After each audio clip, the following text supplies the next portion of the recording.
Bagaimana bila Jokowi mendirikan partai sendiri? Dan bagaimana nantinya nasib PDI Perjuangan di kancah perpolitikan Indonesia? Mungkinkah partai berjuluk Moncong Putih itu akan anjlok elektabilitasnya semisal benar-benar ditinggalkan oleh Jokowi?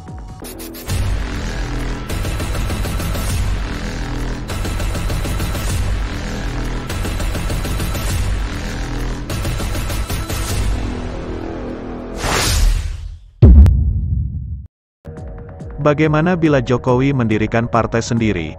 Dan bagaimana nantinya nasib PDI Perjuangan di kancah perpolitikan Indonesia?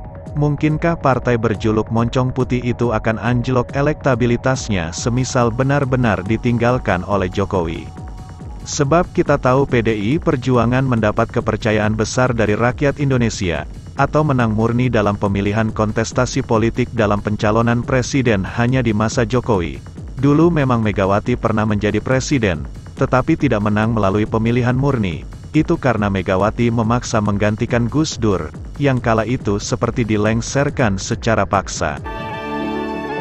Ironisnya, dengan serta-merta pula, MPR melantik Megawati Soekarno Putri sebagai Presiden kelima Republik Indonesia.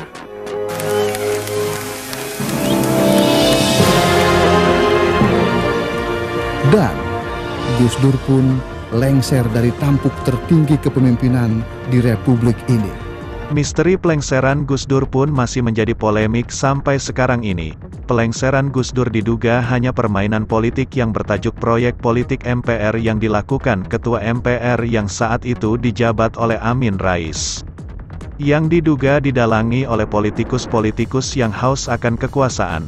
Gus Dur juga pernah memberikan pernyataan yang mengejutkan di dalam suatu acara talk show Kick Andy yang bertajuk Pasca Turunnya Gus Dur. Gus Dur berkata kalau ada orang yang harus bertanggung jawab dalam peristiwa pelengserannya tersebut. Orang itu adalah Amin Rais dan Megawati. Menjelang dicopotnya seorang Abdurrahman Wahid atau Gus Dur secara paksa melalui sidang istimewa MPR pada tanggal 23 Juli tahun 2001. Masih banyak misteri yang menjadi pertanyaan masyarakat hingga saat ini. Gus Dur, dalam upaya mencopot Anda, siapa orang yang paling bertanggung jawab atas pencopotan tersebut menurut Anda? Dua. Siapa? Amin Rais dan Megawati. Mengapa? Hah? Tanya sana dong, gue tanya. Dan setelah Megawati menjabat menjadi presiden, tidak banyak prestasinya yang bisa dirasakan untuk dibanggakan oleh seluruh rakyat Indonesia. Malahan yang paling diingat dan dirasakan betul-betul sampai saat sekarang ini, yaitu keputusan Megawati yang berimbas pada pekerja kaum buruh pabrik khususnya, yang saat itu, Megawati memberikan kepres aturan baru karyawan dengan sistem kontrak kerja atau outsourcing, kepada perusahaan besar yang memiliki jumlah banyak karyawan buruh kerja. Karena keputusan ini banyak pihak yang menyayangkan keputusan Megawati, seolah-olah keputusan Megawati hanya bertitik berat pada pengusaha dan tidak berpihak kepada rakyat, khususnya kepada buruh karyawan pabrik, yang saat itu bergejolak menggelar demo tuntutan para buruh pekerja karena minim sejumlah jaminan sebagai pegawai untuk kaum buruh pekerja pabrik. Setelah usai jabatannya sebagai presiden menggantikan Gus Dur, di tahun 2004, Megawati juga pernah mencalonkan kembali untuk periode kedua. Dia berpasangan dengan Hasyim Muzadi. Pada pemilu 2004, sejarah baru muncul, di mana untuk pertama kalinya presiden dan wakilnya dipilih langsung oleh rakyat. Pada pemilu 2004, Partai Golkar keluar sebagai pemenangnya dengan perolehan suara 21,58%. Pasangan Susilo Bambang Yudhoyono dan Yusuf Kala keluar sebagai presiden dan wakil presiden setelah melalui pertarungan Pilpres 2 putaran. Pada putaran pertama mendapat 33,57% suara dan di putaran kedua mengalahkan pasangan Megawati Hasyim Muzadi dengan perolehan suara 60,62% suara. Tapi hasilnya jeblok dan kalah telak dengan SBY yang kala itu menjadi lawannya dalam kontestasi politik dalam pemilihan presiden, dan hasilnya dimenangkan oleh Susilo Bambang Yudhoyono atau SBY. Yang kala itu berpasangan dengan JK atau Yusuf Kala.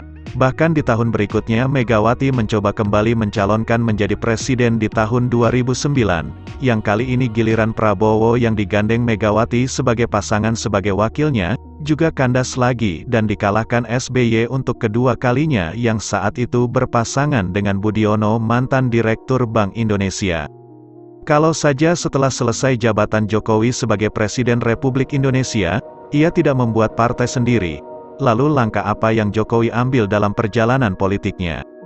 Apa akan menjadi pembina partai PDI Perjuangan? Seperti yang kita tahu saat ini telah senter ramai diperbincangkan dalam media sosial bahwa hubungan Jokowi dengan keluarga Megawati sudah tidak seharmonis dulu.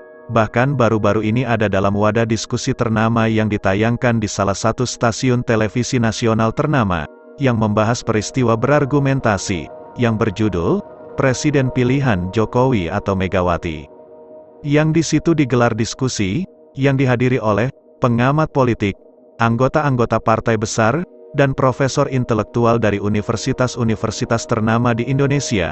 Dari poin diskusi itu, Jokowi disejajarkan dengan Megawati, seorang yang mempunyai partai politik terbesar dan sangat berpengaruh dalam dunia perpolitikan di Indonesia saat ini, yaitu PDI Perjuangan.